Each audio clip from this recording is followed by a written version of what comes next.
What Savitri व्रत कथा एक ऐसा व्रत जिसमें हिंदू धर्म में आस्था रखने वाली सभी स्त्रियां अपने पति की लंबी उम्र और संतान प्राप्ति की कामना करती हैं। उत्तर भारत में तो यह व्रत काफी लोकप्रिय है और दक्षिण भारत में भी कुछ राज्यों में इसकी मान्यता है। वट पूर्णिमा व्रत का पर्व विशेष तौर पर गुजरात, महाराष्ट्र, गोवा समेत दक्षिण भारत में मनाया जाता है। ये पर्व ठीक उसी तरह से मनाया जाता है जिस तरह से उत्तर भारत में वट सावित्री व्रत का पर्व मनाया जाता है। जहां वट सावित्री व्रत ज्येष्ठ मास की अमावस्या को रखा जाता है, वहीं वट पूर्णिमा व्रत ज्येष्ठ की पूर्णिमा तिथि को मनाया जाता है। मान्यता है यह व्रत रखने सुहागिन महिलाओं को अखंड सौभाग्यवती होने का फल प्राप्त होता है तथा घर में सुख, शांति और पति की लंबी उम्र होती है। इस व्रत की तिथि को लेकर पौराणिक ग्रंथों में भी भिन्न भिन्न मत मिलते हैं। दरअसल इस व्रत को ज्येष्ठ माह की अमावस्या और इसी मास की पूर्णिमा को मनाया जाता है।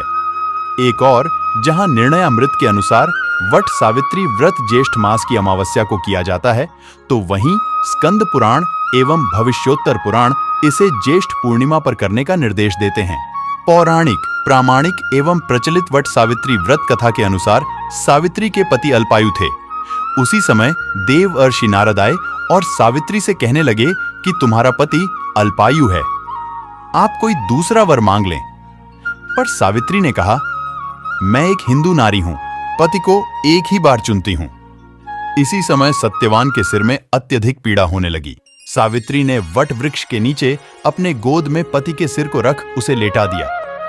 उसी समय सावित्री ने देखा अनेक यमदूतों के साथ यमराज आ पहुंचे हैं। सत्यवान के जीव को दक्षिण दिशा की ओर लेकर जा रहे हैं। यह देख सावित्री भी यमराज के पीछे पीछे चल देती हैं। उन्हें आता देख यमराज ने कहा कि हे पतिव्रता नारी, पृथ्वी तक ही पत्नी अपने पति का साथ देती है, अब तुम वापस लौट जाओ। उनकी इस बात पर सावित्री ने कहा, जहां मेरे पति रहेंगे मुझे उनके साथ रहना है, यही मेरा पत्नी धर्म है। सावित्री के मुख से यह उत्तर सुनकर यमराज बड़े प्रसन्न हुए। उन्होंने सावित्री को वर मांगने को कहा और बोले, मैं तुम्हें 3 वर देता हूं, बोलो तुम कौन कौन से 3 वर लोगी। तब सावित्री ने सास ससुर के लिए नेत्र ज्योति मांगी, ससुर का खोया हुआ राज्य वापस मांगा एवं अपने पति सत्यवान के 100 पुत्रों की मां बनने का वर मांगा। सावित्री के यह तीनों वरदान सुनने के बाद यमराज ने उसे आशीर्वाद दिया और कहा, तथास्तु, ऐसा ही होगा। सावित्री पुनः उसी वट वृक्ष के पास लौट आई जहां सत्यवान मृत पड़ा था। सत्यवान के मृत शरीर में फिर से संचार हुआ। इस प्रकार सावित्री ने अपने पतिव्रता व्रत के प्रभाव से न केवल अपने पति को पुनः जीवित करवाया, बल्कि सास ससुर को नेत्र ज्योति प्रदान करते हुए उनके ससुर को खोया राज्य फिर दिलवाया। तभी से वट सावित्री अमावस्या और वट सावित्री पूर्णिमा के दिन वट वृक्ष का पूजन अर्चन करने का विधान है। यह व्रत करने से सौभाग्यवती महिलाओं की मनोकामना पूर्ण होती है और उनका सौभाग्य अखंड रहता है।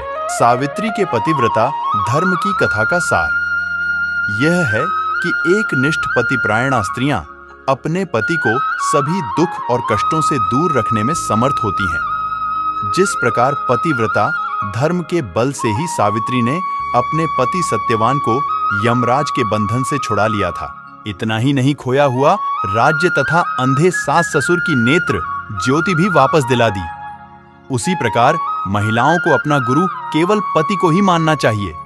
गुरु दीक्षा के चक्र में इधर उधर नहीं भटकना चाहिए। वट सावित्री पूजा विधि वट सावित्री व्रत में वट यानी बरगद के वृक्ष के साथ साथ सत्यवान सावित्री और यमराज की पूजा की जाती है। माना जाता है कि वट वृक्ष में ब्रह्मा, विष्णु और महेश तीनों देव वास करते हैं।